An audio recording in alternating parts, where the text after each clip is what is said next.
What are you doing by this vehicle tonight, sir? It's my car. I'm checking a low tire. Is there an issue? We've had reports in this area. Do you have ID on you? Yes, I do. How would you like me to retrieve it? The glow of the sodium streetlights painted the quiet suburban avenue in a hazy, unnatural orange, casting long, distorted shadows across the damp asphalt. It was just past 11 on a Tuesday night in an affluent, manicured neighborhood where the houses sat far back from the street, hidden behind fortress-like hedges and perfectly edged lawns. Marcus Hayes was not running, he was not hiding, and he was not looking over his shoulder. He was simply kneeling beside the rear passenger side of a dark, unremarkable Ford Explorer, running his hand along the tread of the tire, trying to find the source of a slow leak that had triggered the vehicle's warning system miles ago. He was dressed for the weather and the hour, wearing a plain gray hooded sweatshirt pulled up against the biting autumn drizzle, dark jeans and boots, and he was tired, coming off a grueling 14-hour shift, his mind preoccupied with the endless reams of paperwork waiting on his desk and the cold cup of coffee he had abandoned in the center console. The street was entirely silent until the low, unmistakable hum of a police cruiser's engine broke the stillness, rolling slowly down the avenue with its headlights cutting through the mist. Marcus heard the vehicle approach but didn't tense. His situational awareness registered it, but his mind dismissed it as routine patrol. He had no reason to feel hunted, but the cruiser did not pass. Instead, the tires crunched against the wet gravel of the shoulder, coming to a halt roughly 20 feet behind his Explorer. There was no chirp of a siren, no flash of red and blue lights to indicate a traffic stop or an emergency. Instead, there was an abrupt, blinding blast of white light as the cruiser's A-pillar spotlight snapped on, pinning Marcus in a harsh, unyielding glare. The light was so intense it washed out his vision, reducing the cruiser to a dark silhouette behind a wall of white. Marcus instinctively raised a hand to shield his eyes, standing up slowly from the tire. In the mind of Officer David Miller, the man behind the spotlight, a narrative had already been written before the cruiser had even come to a complete stop. Miller was a 4-year veteran of the department, patrolling a district where property crimes, specifically catalytic converter thefts and vehicle break-ins, had seen a recent uptick. When Miller turned the corner and saw a black man in a hoodie crouching next to an SUV in a predominantly white, high-income neighborhood at midnight, his training took a back seat to a deeply ingrained, unexamined bias. He did not see a motorist checking a tire. He saw a profile. He saw a suspect. The heavy thud of the cruiser's door opening echoed down the empty street, followed by the heavy, rhythmic crunch of Miller's boots on the pavement. "Hey, step away from the vehicle. Keep your hands where I can see them." Officer Miller's voice rang out, sharp, loud, and laced with an adrenaline-fueled edge. The command was authoritative, instantly attempting to establish dominance over the space. Marcus, blinking against the glare, kept his hands visible at his waist, his posture relaxed but entirely still. He recognized the tone immediately. It was the sound of an officer who had already made up his mind, an officer who was operating entirely on a presumption of guilt. "Evening, officer," Marcus replied, his voice deliberately calm, measured, and stripped of any inflection that could be misconstrued as aggressive or challenging. "Just checking a low tire." He made no sudden movements. He did not step toward the officer, nor did he step away into the shadows. He remained exactly where he was, offering a perfectly reasonable, lawful explanation for his presence. "I said step away from the car, man. Do it now," Miller barked, closing the distance to about 10 feet, his right hand resting instinctively on the grip of his holstered duty weapon. The leather creaked in the quiet night. This was the exact moment the interaction shifted legally and procedurally.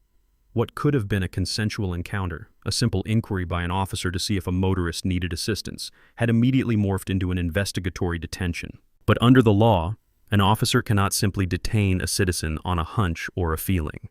The Fourth Amendment of the United States Constitution protects against unreasonable searches and seizures, requiring a strict legal standard known as reasonable, articulable suspicion. An officer must be able to point to specific, objective facts that indicate a person has committed, is committing, or is about to commit a crime. Being present in a specific neighborhood while wearing a hoodie and looking at a tire does not, under any interpretation of constitutional law, meet the threshold for reasonable suspicion. Yet, Miller was acting as if he already had probable cause for an arrest. Marcus knew this. He knew the case law, he knew the statutes, and he knew the precise boundaries of police authority better than the man currently barking orders at him. He knew that by demanding he move and restricting his freedom of movement without articulating a crime, Miller was already fracturing procedural protocols. But Marcus also knew something much more practical and vital for his own survival. Being legally right does not stop a bullet. Arguing constitutional law on a dark street with a frightened, biased officer is a fatal tactical error. Taking a deliberate, slow half-step back from the explorer, Marcus kept his hands open and raised to mid-chest level. "I'm stepping back, officer. The vehicle is mine. I'm just looking at the rear tire." Miller didn't absorb the information. His brain was filtering every word and movement through a lens of suspicion. "Is this your car? What are you doing in this neighborhood? Got any ID on you?" The questions came in rapid succession, a classic interrogation tactic designed to keep a suspect off balance. But they also revealed the officer's complete lack of legal foundation. He was fishing for a reason to justify the stop after the fact. "Yes, it is my vehicle," Marcus answered smoothly, his breathing steady. "I do have ID. It's in my wallet, in my back right pocket. Do you want me to get it?" "Get your ID out slowly," Miller commanded. This was the critical juncture, the moment where procedure completely broke down and bias violently seized the wheel. An officer trained in proper risk assessment and de-escalation would recognize a compliant subject clearly communicating his actions. But Miller was operating under the assumption that the man in front of him was inherently dangerous. When Marcus slowly lowered his right hand, moving it deliberately toward his back pocket to follow the exact order he had just been given, Miller's peripheral vision caught the shift in the fabric of the hoodie. It was a mundane, necessary movement to retrieve a wallet. But Miller's mind instantly classified it as a furtive movement. He didn't see a citizen reaching for identification. His biased intuition screamed that the suspect was reaching for a weapon. Panic, fueled by assumption, overrode his training. The metallic scrape of a firearm leaving its holster shattered the quiet night. Miller drew his Glock 17, snapping it up with both hands, the front sight settling squarely on the center of Marcus's chest. "Stop! Keep your hands up! I said keep your hands up!"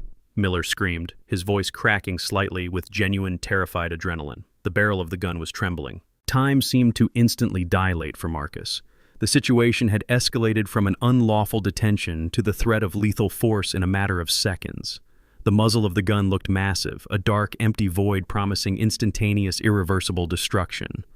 Marcus stopped moving instantly. He froze his right hand exactly where it was, hovering just above his pocket, and slowly, painstakingly, raised both hands back up to his ears, fingers splayed wide. He did not argue. He did not point out the blatant contradiction in the officer's commands, ordering him to get his ID and then drawing a weapon when he complied.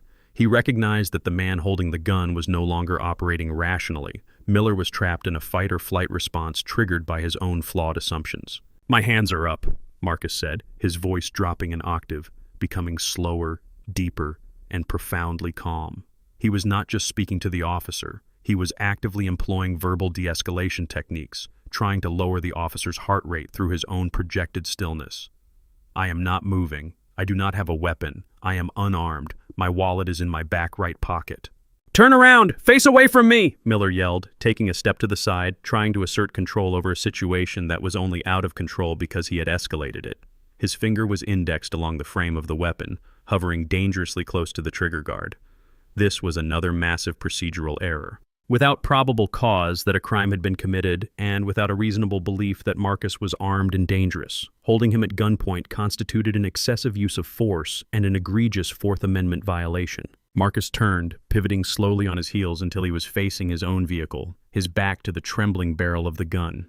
He could hear the officer's heavy, erratic breathing. He knew that the most dangerous place to be was in front of an inexperienced, scared officer with an unholstered weapon. One loud noise, one slip of the finger, and a procedural error would become a tragedy. "Listen to me very carefully, officer," Marcus said, speaking over his shoulder, his voice cutting through the tension with an authoritative weight that finally sounded unnatural for a supposedly random suspect. It wasn't the voice of someone intimidated. It was the voice of someone entirely in control of their own mind. "My hands are in the air. I am going to tell you exactly who I am and exactly what is in my pockets. You are going to listen to me, and you are not going to shoot." "Shut up and keep your hands up," Miller snapped back. But there was a flicker of hesitation in his voice now. The suspect's absolute calm was breaking his internal narrative. Suspects who were caught stealing catalytic converters usually ran, fought, or panicked. They didn't speak with the cold, measured cadence of an instructor. "My name is Marcus Hayes," he continued, ignoring the command to shut up, knowing that establishing identity was his only way out of the crosshairs. I am a Supervisory Special Agent with the Federal Bureau of Investigation. The vehicle in front of you is a Bureau fleet vehicle, license plate ending in Charlie 79er. Inside my back right pocket is my wallet. Clipped to the belt on my left hip, under my sweatshirt, is my Bureau-issued credential and badge. I want you to step forward, keeping your weapon pointed away, and I want you to lift the left side of my hoodie to verify my identity. I am not going to move. The silence that followed was suffocating. The words hung in the damp air, completely short-circuiting Miller's brain. An FBI agent? The proposition was so far removed from the narrative Miller had constructed that his mind initially rejected it. It had to be a lie. It had to be a trick. But the profound stillness of the man in front of him, the absolute precision of the language, and the specific reference to a fleet vehicle plate began to chip away at the officer's certainty. The adrenaline spike began to recede, leaving behind a cold, creeping sense of dread. If this man was telling the truth, Miller had just drawn down on an elite federal agent without any legal justification. "If you reach for anything, I will fire," Miller warned, though the absolute conviction had bled out of his voice. He kept his weapon raised but stepped closer, the crunch of his boots loud in the silence. "I am not moving," Marcus repeated. Miller reached out with his left hand, his grip shaking slightly, and grabbed the hem of Marcus's gray sweatshirt on the left side. He pulled the fabric upward. The beam of the cruiser's spotlight caught the heavy gold and blue enamel of the shield clipped to the thick leather belt, right next to a securely holstered Sig Sauer pistol.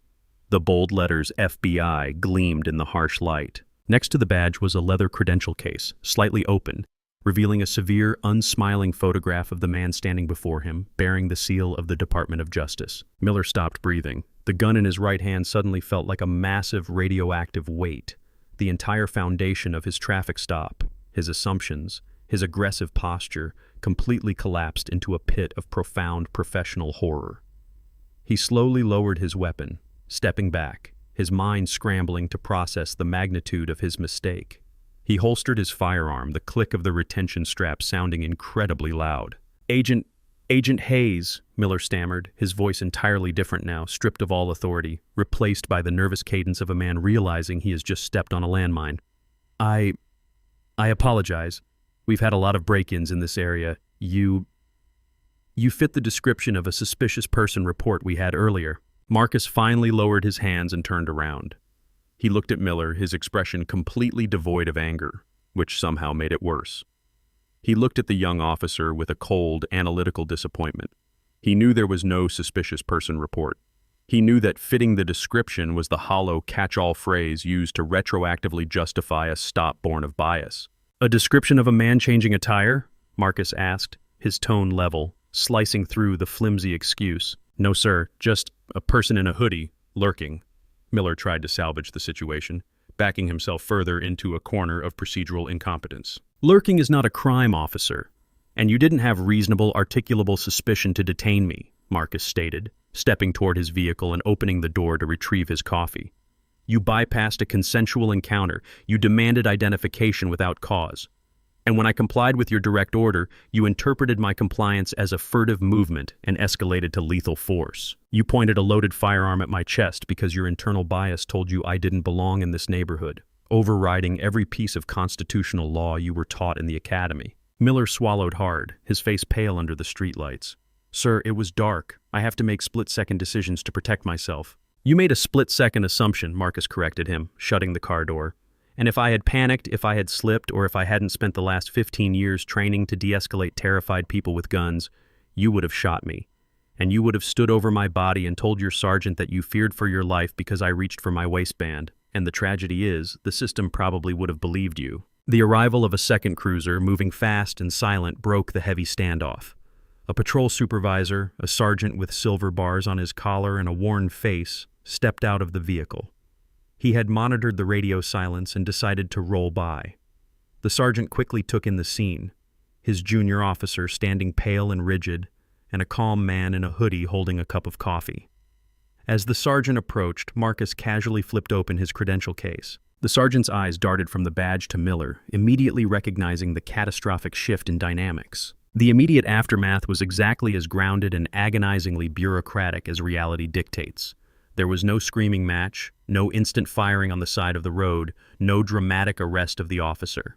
The sergeant immediately separated them. taking Miller to the side to get a frantic, whispered debrief. The sergeant then approached Marcus, his demeanor heavily layered with damage control, offering professional courtesies, apologizing profusely, and attempting to frame the entire incident as an unfortunate misunderstanding born of a high-stress patrol environment.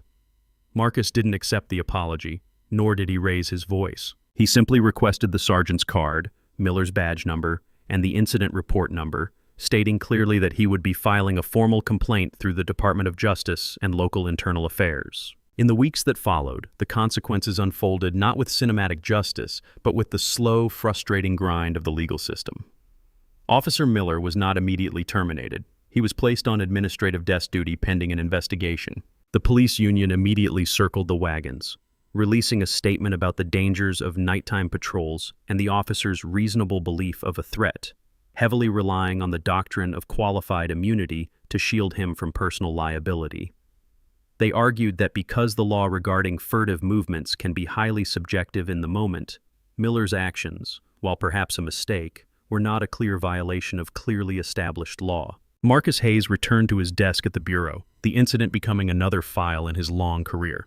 He pushed the internal affairs complaint forward, providing testimony and citing the exact legal precedents, Terry versus Ohio, Graham versus Connor, that demonstrated the objective unreasonableness of the seizure and the force used. He knew the statistical reality. He knew that officers were rarely stripped of their badges for pointing a weapon without firing, especially when protected by powerful unions and sympathetic internal review boards. But he also knew that leaving a paper trail, establishing a documented history of bias and procedural failure was necessary to prevent the next incident from ending in bloodshed. The reality of the encounter lingered not in a grand court victory, but in the chilling understanding of how fragile the line between life and death truly is when constitutional rights intersect with unchecked human bias. Officer Miller had to live with the terrifying realization that his instincts were entirely wrong, that his fear had almost made him a murderer, and that the only thing that stopped him was the extraordinary training and composure of the man he had unjustly targeted. He wasn't a monster. He was a flawed, poorly trained individual who allowed assumptions to replace evidence, a dangerous combination when armed with the authority of the state. If an elite federal agent armed with a deep knowledge of the law and unparalleled situational awareness can barely de-escalate an unlawful stop without staring down the barrel of a loaded gun, what hope does a terrified teenager, a tired father, or an ordinary citizen have when caught in the exact same glare of that spotlight? The true lesson of that night on the damp suburban street is not just about racism or policing. It is about the lethal danger of assumptions. When the people entrusted to enforce the law filter reality through a lens of bias rather than facts, procedure breaks down, the Constitution becomes a mere suggestion, and the burden of survival is entirely, unfairly shifted onto the innocent. We must ask ourselves, how many times does this exact scenario play out perfectly, quietly, and tragically, simply because the person looking down the barrel didn't have a badge to save them?